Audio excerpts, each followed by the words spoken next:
Hello friends, कैसे हैं आप सभी। बहुत अच्छा लग रहा है आज आपके सामने आकर के।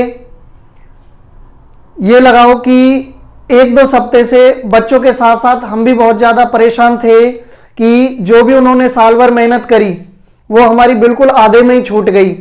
ना तो उन बच्चों तक हमारा कंटेंट डिलीवर हो पा रहा है, ना ही उनसे ऐसे हमारी बात हो पा रही है।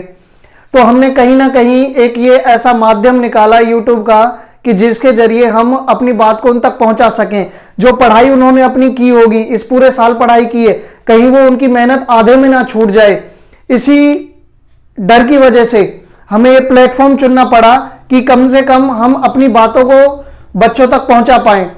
तो अब रही बात एग्जाम्स की, हम देख पा रहे होंगे कि 1 या 2 महीने बाद ही, यानी लगभग जब तक स्टेटमेंट नहीं आती है तब तक हम यही मान के चलते हैं कि मार्च में आपके एग्जाम होने हैं।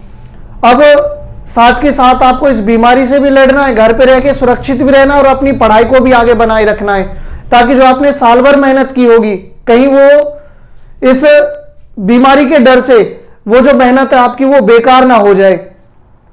तो हरियाणा बोर्ड में हम देखते हैं कि अब की बार उन्होंने जो सिलेबस या फिर एग्जाम का जो पैटर्न बनाया है, अब की बार पैटर्न ये रहेगा कि 50% आपका वन लाइनर यानी कि 1 मार्क्स के क्वेश्चन आएंगे और 50 मार्क्स के 50% आपका जो वेटेज रहेगा मार्क्स का वो रहेगा 2 या 3 नंबर में।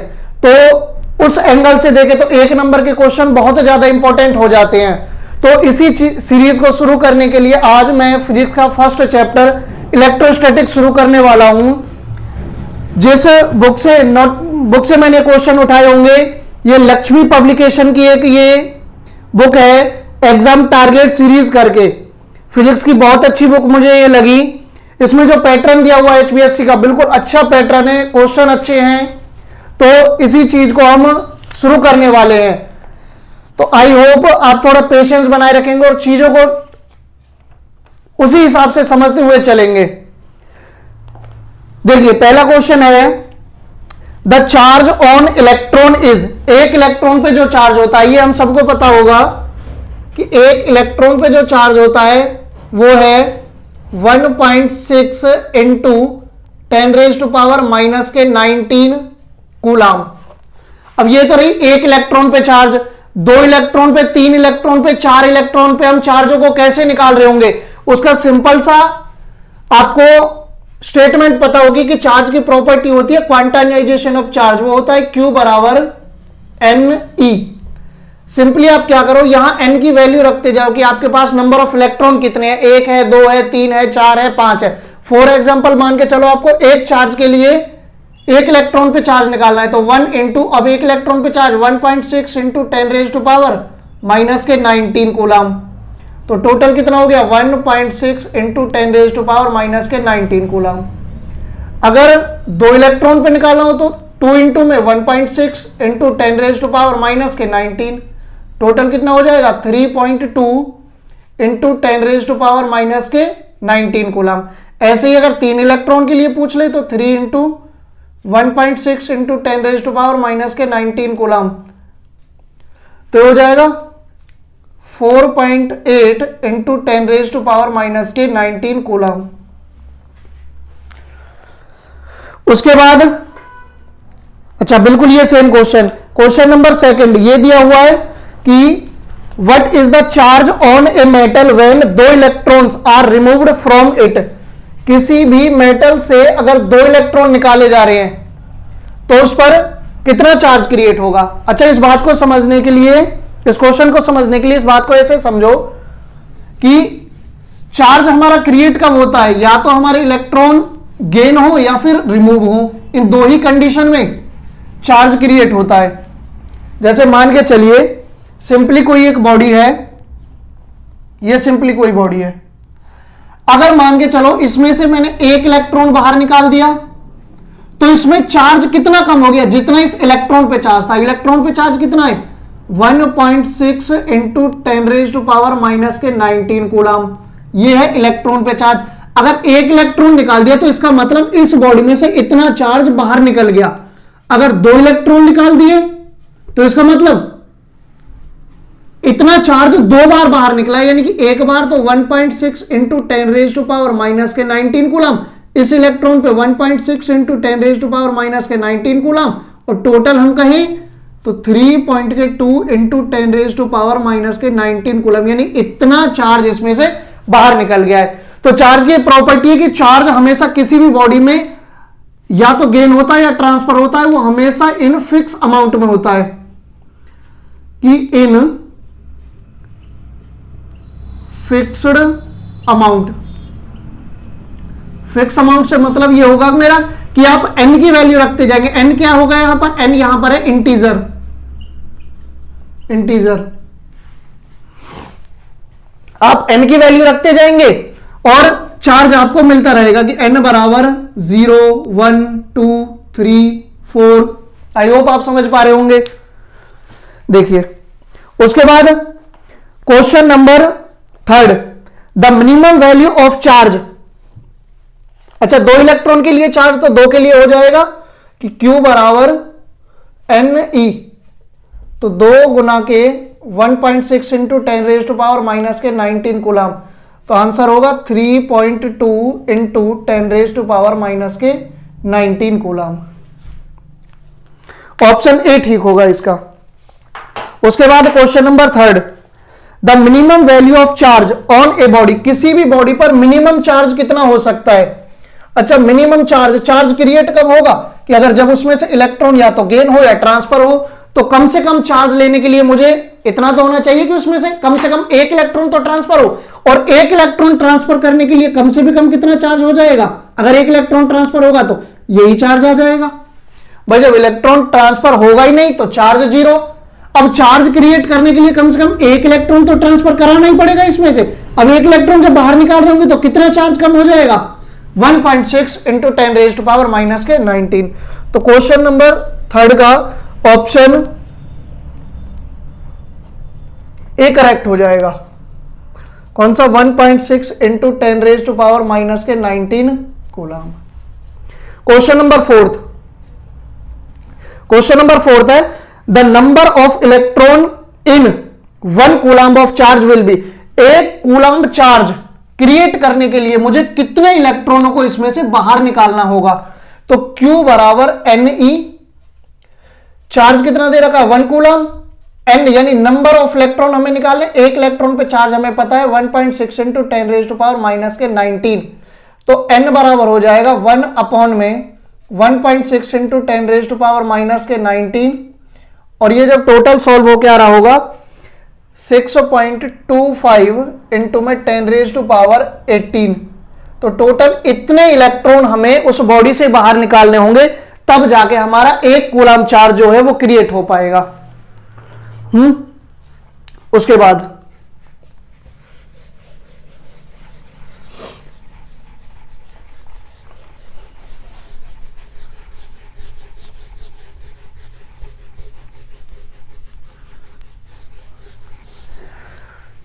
अच्छा, उसके बाद question number 5, when the distance between 2 charge particle is made 1/4 the force between them becomes. तो कूलम्स में आपने पढ़ा होगा फोर्स डायरेक्टली प्रोपोर्शनल होता है Q1 Q2 और इनवर्सली प्रोपोर्शनल होता है किसके, R स्क्वायर के। ये कह रहा है कि अगर फोर्स जो है उन 2 चार्ज पार्टिकल है उन दोनों के बीच के डिस्टेंस को अगर हम कितना कर दे 1/4 कर दे, यानी कोई चार्ज रखा हुआ है Q1, यहां पर दूसरा चार्ज रखा हुआ है Q2, अगर इन दोनों के चार्जों के बीच की डिस्टेंस R है तो इस टाइम पर यहां फोर्स लग रहा होगा कि F बराबर K Q1 Q2 divided by के R स्क्वायर। अब ये क्या कह रहे हैं कि ये होगी इक्वेशन फर्स्ट। सेकंड कंडीशन में बोल रहे हैं कि अगर इन दोनों चार्ज के बीच की डिस्टेंस को मैं कितना कर दूं 1/4 कर दूं, यानी कि R/4 कर दे, तब जो नया फोर्स निकल के आएगा वो बराबर होगा K Q2 divided by R/4 का स्क्वायर। तो ये सॉल्व हो क्या आएगा K Q1 Q2 divided by R square divided by के 16। अच्छा, उसके बाद ये वैल्यू कहां जाएगी ऊपर, तो इसे हम बोल पा रहे होंगे K Q1 Q2 divided by के R स्क्वायर इंटू में क्या हो जाएगा 16। ये होगा इक्वेशन सेकंड। तो इक्वेशन फर्स्ट बाई सेकंड दोनों को जब डिवाइड कर रहे होंगे तो ये K Q1 Q2 divided by K R square divided by K Q1 Q2 divided by R square into में है 16। तो ये वैल्यू आर स्क्वायर कैंसिल, ये आया F1 अपॉन में F2 डिवाइडेड बाई 1 अपॉन के 16। तो F1 बराबर F2 डिवाइडेड बाई के 16। F2 जो दूसरा चार्ज आएगा वो बराबर आया कितना, F1 इंटू में 16 बराबर हुआ F2। यानी जो दूसरा चार्ज आया वो पहले चार्ज को, अगर पहले चार्ज को 16 से गुना कर दूंगा तब जाके वो दूसरे चार्ज के बराबर आएगा। यानी कि जो चार्ज है वो मेरा कितना बढ़ गया, 16 गुना बढ़ गया। जो चार्ज है वो कितना बढ़ गया, 16 गुना बढ़ गया। यानी कि ऑप्शन डी 16 टाइम्स। उसके बाद क्वेश्चन नंबर 6 कि there are two charges of 4 microcoulomb and plus 2 microcoulomb separated by a distance of 0.1 metre in air, the ratio of force acting between them. अरे क्वेश्चन ये अधूरा दिया हुआ है, दूसरी कंडीशन ही नहीं दी हुई। आगे बढ़ते हैं, कोई नहीं। क्वेश्चन नंबर 7, क्वेश्चन नंबर 7 कि the electrostatic force between 2 point charges Q1 and Q2 R separation R is given as. जो हमें फोर्स है वो फोर्स दिया हुआ है कि F बराबर K Q1 Q2 divided by के R स्क्वायर। अब ये कह रहे हैं कि जो K की वैल्यू है किन किन बातों के ऊपर डिपेंड करती है। अच्छा, पहली बात, K की वैल्यू होती क्या है, K होता क्या है, डायरेक्टली प्रोपोर्शनल कांस्टेंट है। कि हम बोलते हैं ना कि फोर्स जो है वो डायरेक्टली प्रोपोर्शनल होता है Q1 Q2 के, फोर्स इनवर्सली प्रोपोर्शनल होता है 1 अपॉन आर स्क्वायर के। दोनों इक्वेशनों को कंबाइन करते हैं तो फोर्स को हम डायरेक्टली प्रोपोर्शनल लिखते हैं, Q1 Q2 divided by R square. Directly proportional constant हटाए तो K लगाया, Q1 Q2 divided by R square. अब ये जो है K, ये एक्चुअल में है क्या, डायरेक्टली प्रोपोर्शनल कांस्टेंट को हटाया और साथ के साथ ये K की जो वैल्यू होती है ये डिपेंड करती है। पहली बात तो K होता क्या है, हमने बोल दिया कि K बराबर 1। अच्छा, ये कब होता है, जब भी वैल्यू हमें किस में लेनी हो, CGS यूनिट के अंदर लेनी हो। CGS का मतलब रहेगा जो लेंथ रहेगी वो सेंटीमीटर में, जो मास है उसे हम ले रहे होंगे ग्राम में, और जो टाइम है उसे हम ले रहे होंगे सेकंड के अंदर। टाइम को हम ले रहे होंगे सेकंड के अंदर। यही K की वैल्यू होती है K बराबर 1 अपॉन में 4 पाई एप्सिलॉन नॉट बराबर होता है जब 9 इंटू 10 रेज टू पावर 9 लेते हैं। ये बात कब होती है, जब दोनों चार्ज मेरे कहां रखे हुए हो, एयर में रखे हुए हैं। या फिर हम बोल दें कि ये कौन सी यूनिट है, ये SI यूनिट है। SI यूनिट में यानी कि जब हमारा जो सिस्टम है वो वर्क कर रहा होगा इन MKS सिस्टम के ऊपर, यानी कि लेंथ को हम मीटर में माप रहे होंगे, मास को किलोग्राम में माप रहे होंगे और टाइम को हम सेकंड में माप रहे होंगे। तो K की वैल्यू पहली बात तो डिपेंड करती है कि हम यूनिट क्या ले रहे हैं, हम CGS यूनिट ले रहे हैं, MKS यूनिट ले रहे हैं। दूसरी बात, K की वैल्यू अदर भी आती है कि K की वैल्यू बराबर होती है। अच्छा, ये value 9 into 10 raise to power 9 ये कब आएगी, जब दोनों चार्ज एयर में रखे हुए हो। 1 अपॉन 4 पाई एप्सिलॉन, केवल एप्सिलॉन। अच्छा, इसका डिफरेंस देख पा रहे होंगे हम, यहां एप्सिलॉन नॉट है, यहां केवल एप्सिलॉन है, एप्सिलॉन बोलते हैं। एप्सिलॉन नॉट की वैल्यू ये बात तब है जब दोनों चार्ज मेरे एयर में रखे हुए हो, तब इस एप्सिलॉन नॉट की वैल्यू होती है 8.85 इंटू 10 रेज टू पावर -12 और यूनिट होगी कूलम स्क्वायर पर न्यूटन मीटर स्क्वायर। अब ये बात कब है, जब दो चार्ज एयर में रखे हुए हों। अब वही दोनों चार्जों को अगर मैं किसी मिट्टी के अंदर दबा दूं, किसी पानी में डुबो दूं, किसी तेल के अंदर डुबो कर रख दूं, तो वहां इस एप्सिलॉन की वैल्यू अलग अलग होगी। तो सीधी सी बात ये रहेगी कि K की जो वैल्यू होती है वो दो बातों के ऊपर डिपेंड करती है। पहली बात तो ये है कि जो मेरे चार्ज हैं, वो जो दो चार्ज हैं वो मैंने रखे कहां पर हैं, उनको मैंने प्लेस कहां किया है। दूसरी बात ये है कि ये k की वैल्यू किस बात के ऊपर डिपेंड कर रही है कि मेरा जो सिस्टम है वो CGS सिस्टम है या फिर MKS सिस्टम है। जब CGS सिस्टम रहेगा और दोनों चार्ज मेरे एयर में रखे हुए हैं तब k की वैल्यू 1 रहेगी। MKS सिस्टम में यही वैल्यू 9 × 10⁹ होती है। सॉरी, समझ पा रहे होंगे आप। तो यहां जो क्वेश्चन नंबर 7 है इसमें ऑप्शन हो जाएगा सी, बोथ A एंड B। इसके बाद क्वेश्चन नंबर 8,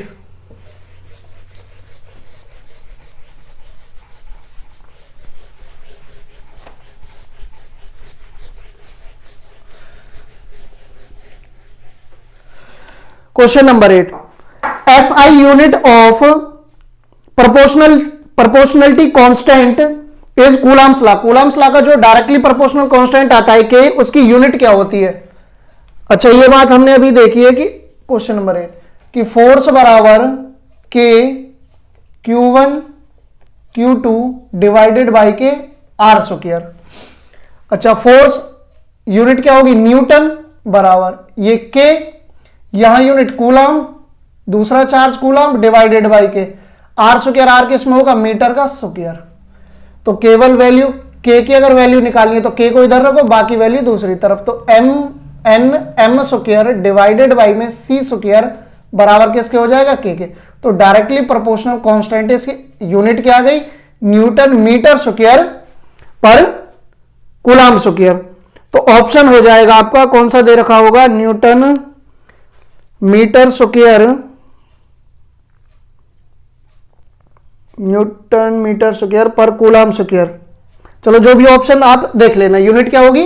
ये वाली यूनिट होगी। उसके बाद question number 9, the ratio of magnitude of electric force in air and water between an electron and proton is called. ये कह रहा है कि अगर एक मेरा इलेक्ट्रॉन हो और एक प्रोटॉन हो, एक इलेक्ट्रॉन है और एक प्रोटॉन है, दोनों चार्ज बॉडीज है, और दो चार्ज बॉडीज के बीच में, दो चार्ज पार्टिकल्स के बीच में अगर कुछ ना कुछ गैप है तो ये दोनों क्या करेंगे? आपस में कोई ना कोई फोर्स एक्सपीरियंस करेंगे, चाहे वो रिपल्सन रहा हो चाहे वो अट्रैक्शन रहा हो।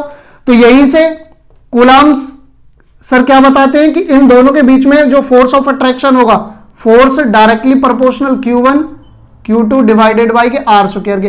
ये कह रहे हैं कि अगर इन्हीं दोनों चार्जों को अगर मैं एयर में रख दूं और इन्हीं दोनों चार्जों को अगर मैं वाटर के अंदर रख दूं, तब इन दोनों का जो फोर्स का रेशियो होगा, इन दोनों के फोर्स का जो रेशियो होगा वो कहलाएगा। देखो जरा हम देख लेते हैं कि यहां से फोर्स निकालो। फोर्स बराबर अगर एयर में रखे हुए हैं तो वैल्यू होती है के Q1 Q2 डिवाइडेड बाई के R स्क्वायर। अच्छा, फोर्स ये कब की बात है? जब ये एयर में रखा हुआ है। तो डायरेक्टली ये के की value 1/4 pi epsilon not. Not कब लगेगा? जब ये एयर में है। तो Q1 Q2 डिवाइडेड बाई के R स्क्वायर।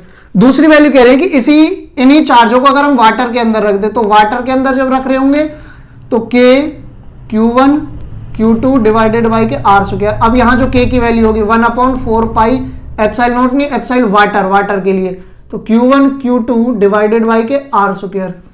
दोनों वैल्यूज को जब हम डिवाइड कर रहे होंगे इक्वेशन फर्स्ट और सेकंड को, तो आप सीधा सीधा देखना कि force of air divided by के वाटर, तो होना क्या है? 4 पाई से 4 पाई कैंसिल होगा, Q1 Q2 से R स्क्वायर 4 स्क्वायर। ये आएगा कि 1 में एप्सिलॉन नॉट डिवाइडेड बाई 1 में एप्सिलॉन वाटर के लिए। तो वाटर ऊपर जाएगा, एप्सिलॉन वाटर डिवाइडेड बाई में एप्सिलॉन नॉट। तो ये जो रेशियो होता है इसे हम रिलेटिव परमेबिलिटी भी बोलते हैं और इसे हम डाइलेक्ट्रिक कांस्टेंट भी बोलते हैं। तो इन दोनों का जो रेशियो होता है वो कहलाता है डाइलेक्ट्रिक कांस्टेंट, यानी कि ऑप्शन ए ठीक होगा। उसके बाद question number 10, the nature of electric force between two protons. अब दो प्रोटॉन्स दोनों पॉजिटिवली चार्ज होंगे तो दोनों एक दूसरे को क्या कर रहे होंगे? रिपेल कर रहे होंगे। ऑप्शन सी करेक्ट होगा। उसके बाद क्वेश्चन नंबर 11,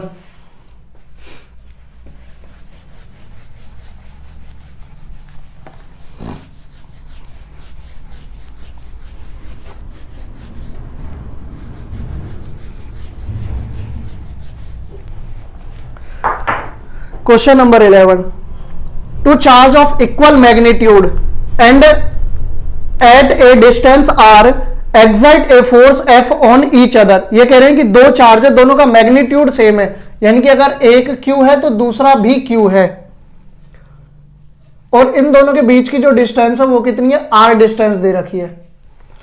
उसके बाद कह रहे हैं कि अगर if the charges are half, अगर इन दोनों चार्जों को मैं क्या करूं, हाफ कर दूं, यानी कि Q/2, दूसरा भी हो जाएगा Q/2, और इन दोनों की जो डिस्टेंस है, बीच वाली डिस्टेंस है बिटवीन देम इज डबल, इन दोनों के बीच की डिस्टेंस को क्या करें, हम डबल कर दे, इसे कितना कर दे, 2r कर दे। तो ये बताइए कि जो नया फोर्स होगा, then new force acting on each charges, दोनों चार्ज पर मतलब क्या रेशियो आ रहा होगा दोनों का, तो यहां से फोर्स निकलेगा Q² डिवाइडेड बाई R², क्यों Q इंटू क्यू, समझ पा रहे होंगे ना, Q इंटू क्यू, तो करेंगे Q², यानी कि Q² डिवाइडेड बाई R²। अच्छा, यहां जब फोर्स निकाल रहे होंगे तो Q/2 इंटू में Q/2 डिवाइडेड बाई 2r²।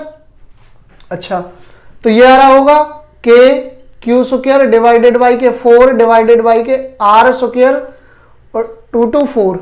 अच्छा, ये जब पूरा सॉल्व कर रहे होंगे तो ये आएगा Q² divided by 4 into 4 16 R², तो Q² से Q² R² से R², तो F1 और F2 का जब रेशियो निकाल रहे होंगे F1 डिवाइडेड बाई में F2, तो यार होगा 1/16, यानी कि जो फोर्स है अपने आप से कितना घट जाएगा, 16 गुना घट जाएगा, तो फोर्स आएगा F डिवाइडेड बाई 16, यानी ऑप्शन नंबर डी करेक्ट होगा।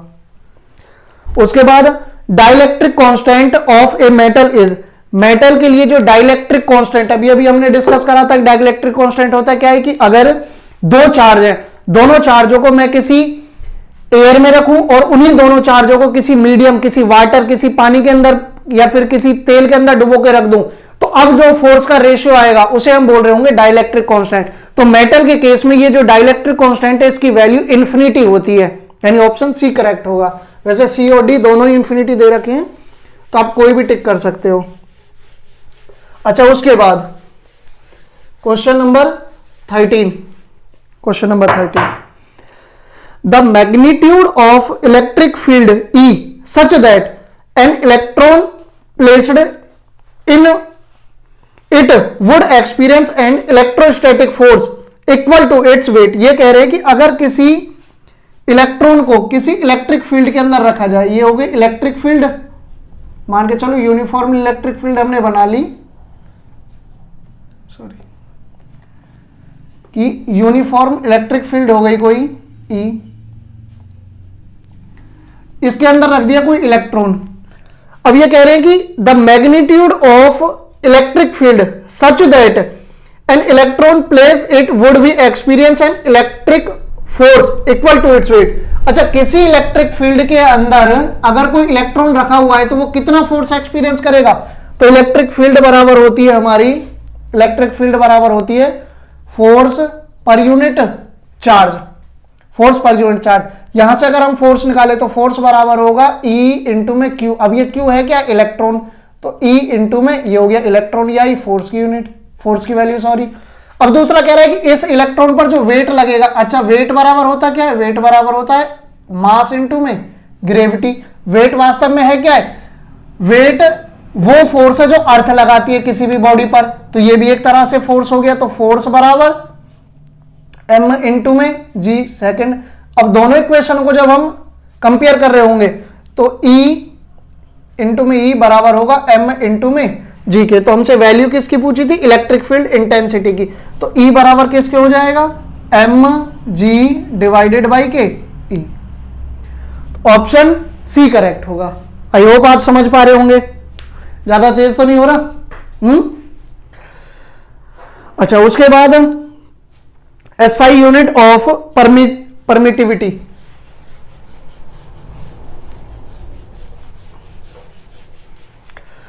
Question number 14, question number 14। अच्छा, परमिटिविटी यानी कि एप्सिलॉन नॉट, तो फोर्स बराबर 1/4 pi epsilon not Q1 Q2 divided by के R²। यूनिट कैसे निकाल रहे होंगे, ये न्यूटन है, डिवाइडेड बाई 1/4 पाई की यूनिट ही नहीं होती, एप्सिलॉन नॉट की यूनिट निकालनी है हमें, तो Q1 Q2 दोनों कूलाम है, तो कूलाम स्क्वायर इंटू में R स्क्वायर को क्या बोल रहे होंगे, मीटर का स्क्वायर। एप्सिलॉन को इधर लो, न्यूटन इधर आ जाएगा, तो एप्सिलॉन बराबर आ गया कूलाम स्क्वायर डिवाइडेड बाई के newton metre square.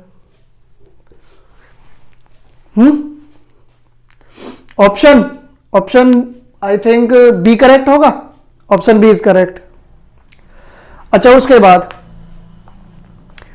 Dimensional formula पूछा है इलेक्ट्रिक फील्ड का। इलेक्ट्रिक फील्ड, अच्छा इलेक्ट्रिक फील्ड बराबर, अभी पढ़ा है कि इलेक्ट्रिक फील्ड बराबर होता क्या है, फोर्स पर यूनिट चार्ज। अच्छा, फोर्स के लिए फोर्स का dimension formula mL/t-2 divided by में चार्ज बराबर होता क्या है, चार्ज बराबर कि करंट बराबर होता है I बराबर Q अपॉन के T। तो यहां से जब Q निकाल रहे होंगे तो Q बराबर आएगा I इंटू में T। अच्छा, I को किस में मापते हैं, एम्पियर में, एम्पियर इंटू में टाइम को किस में मापते हैं हम, सेकंड के अंदर। तो ये हो गया एम्पियर इंटू में सेकंड, सेकंड का मतलब टाइम इंटू में टाइम, समझ पा रहे होंगे, इंटू में टाइम। तो mL, जब ऊपर जाएगा तो ये वैल्यू हो जाएगी t की पावर -3, एम्पियर ऊपर जाएगा ये पावर हो जाएगी -1।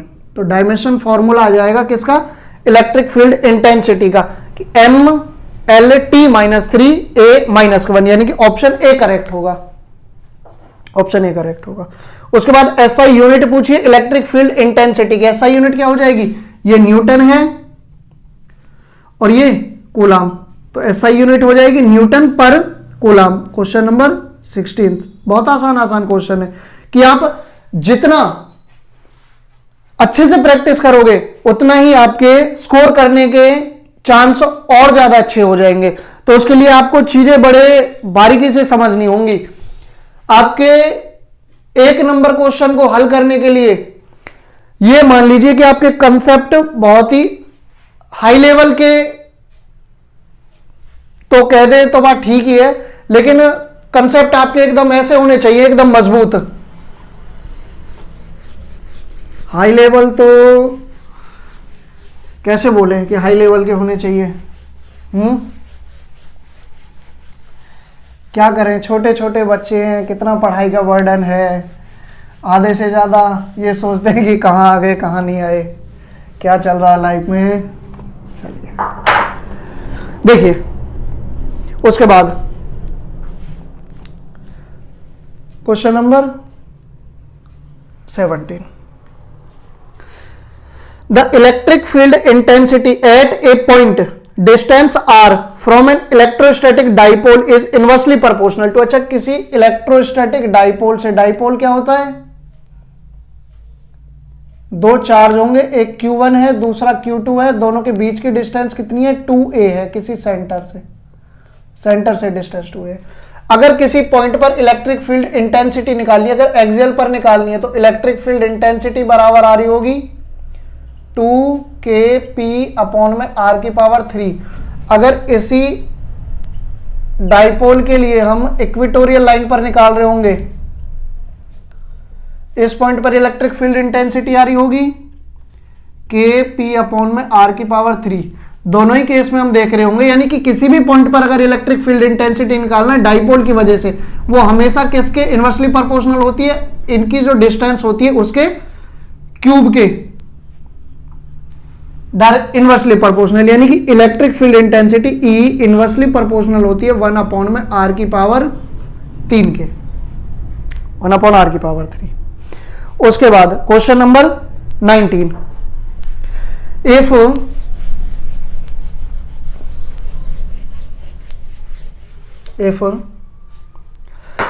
Electric field is uniform then electric field lines of force are. अच्छा, ये कह रहा है कि अगर इलेक्ट्रिक फील्ड लाइंस यूनिफॉर्म होंगी, देखो मैं बता देता हूं ये चीजें, क्वेश्चन नंबर है 19। इलेक्ट्रिक फील्ड लाइंस यूनिफॉर्म तब होंगी जब वो उनके बीच का जो गैप होगा वो कैसा होगा, बराबर होगा। उस कंडीशन में लाइंस कैसी हम बोल देंगे, ये लाइंस कैसी होंगी, मस्ट बी पैरेलल। पैरेलल कब होंगी, जब इलेक्ट्रिक फील्ड लाइंस कैसी होंगी, यूनिफॉर्म होंगी। अच्छा, सेकंड केस में अगर वो कन्वर्जिंग है, डाइवर्जिंग है सर्कुलर है। डाइवर्जिंग कब होंगी? जब वो किसी एक पॉइंट सोर्स से ऐसे बाहर निकल रही हो, ये क्या हो जाएंगी? ये डाइवर्जिंग हो जाएंगी, ये डाइवर्जिंग होंगी। कन्वर्जिंग कब होंगी? जब वो किसी सोर्स से आकर के बहुत सारे सोर्स हों, तब वो एक ही पॉइंट पर आकर के मिल रही हों, तब इलेक्ट्रिक फील्ड लाइंस कैसी होंगी? कन्वर्जिंग होंगी, जो एक ही पॉइंट पर आकर कन्वर्ज हो रही हो, मिल रही हो। तो electric field is uniform, uniform होंगी तो उनका जो फोर्स रहेगा वो कैसा रहेगा? यानी कि वो लाइंस कैसी होंगी? एक तरह से पैरेलल लाइंस होंगी। तो ऑप्शन डी करेक्ट हो जाएगा। उसके बाद क्वेश्चन नंबर 20। अच्छा, क्वेश्चन नंबर 21 मिसिंग है, क्वेश्चन नंबर 22। अच्छा, ये कह रहे हैं कि the torque acting on a electric dipole of dipole moment P at an angle of 90। ये कह रहे हैं कि अगर किसी इलेक्ट्रिक फील्ड के अंदर अगर हम किसी डाइपोल को रख दें, मान के चलो ये कोई डाइपोल रख दिया Q, ये कोई डाइपोल रख दिया Q, दोनों के बीच की डिस्टेंस कितनी है? 2 है। दोनों ध्यान रखना अपोजिट इन नेचर है, एक प्लस होगा तो दूसरा माइनस होगा। अच्छा, तो डाइपोल मोमेंट, ये कह रहे हैं कि एक टॉर्क एक्ट हो रहा है। अच्छा, टॉर्क बराबर होता क्या है? टॉर्क बराबर होता है PE sine theta, P sine theta. कि डाइपोल का जो मोमेंट है, डाइपोल मोमेंट होता क्या है?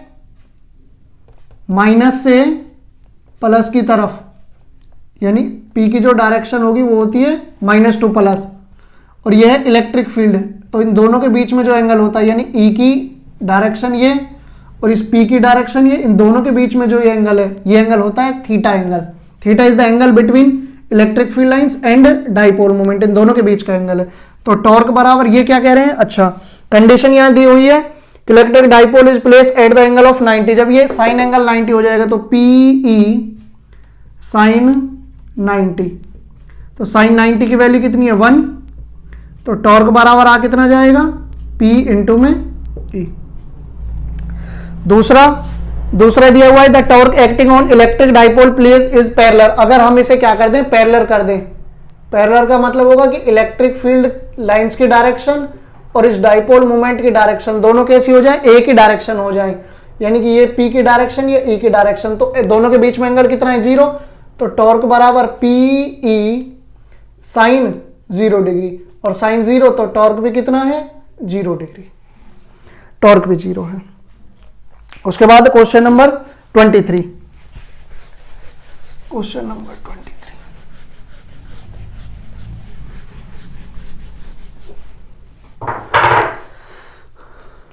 Sorry, question number 24। An electric infinite line charge produce a field of 9 × 10⁴, यानी इलेक्ट्रिक फील्ड आपको दी हुई है 9 × 10⁴ न्यूटन पर कूलम्ब। उसके बाद ये कह रहा है कि at a distance of 2 centimetre, अगर r बराबर डिस्टेंस है 2 सेंटीमीटर, मीटर में कन्वर्ट करें तो 2/100, यह आ गया metre. The linear charge density, अब लीनियर चार्ज डेंसिटी के आपको फॉर्मूला याद होना चाहिए कि इलेक्ट्रिक फील्ड इंटेंसिटी लीनियर के चार्ज के केस में कितनी होती है? 2πε0 इंटू में r। अच्छा, E की वैल्यू आप रख पा रहे होंगे, 9 × 10⁴ इक्वल टू, ये है लीनियर चार्ज डेंसिटी जो आपसे पूछी है, 2 इंटू में पाई की वैल्यू इंटू में 7, ε0 8 × 8 5 इंटू 10⁻⁻12 इंटू में r दिया हुआ है हमें 2, और ये ऊपर क्या जाएगा? 100, ऊपर आएगा 100। अच्छा, उसके बाद ये वैल्यू अगर यहां से पॉइंट गया तो ये कितना आ गया? 100। 10⁴ से 4 कैंसिल है, सारा मल्टीप्लाई यहां हो जाएगा, तो 9 इंटू में 2 इंटू 22 इंटू 8 8 5 इंटू में 10⁻⁻12 इंटू में 2 बराबर होगा लैम्बडा इंटू में 7 के। अच्छा, ये जब पूरी वैल्यू आप सॉल्व कर रहे होंगे तो ये अराउंड आ रहा होगा 100,131.4 इंटू में 10⁻⁻12 सॉरी, ये डिवाइडेड बाई 7 करना, सॉरी डिवाइडेड बाई जब 7 करोगे तो टोटल वैल्यू सॉल्व होके यहाँ आएगी। मैं यहाँ लिख देता हूँ कि लैम्बडा बराबर आ रहा होगा कि 1001314 यूनिट क्या होगी, कूलाम पर मीटर।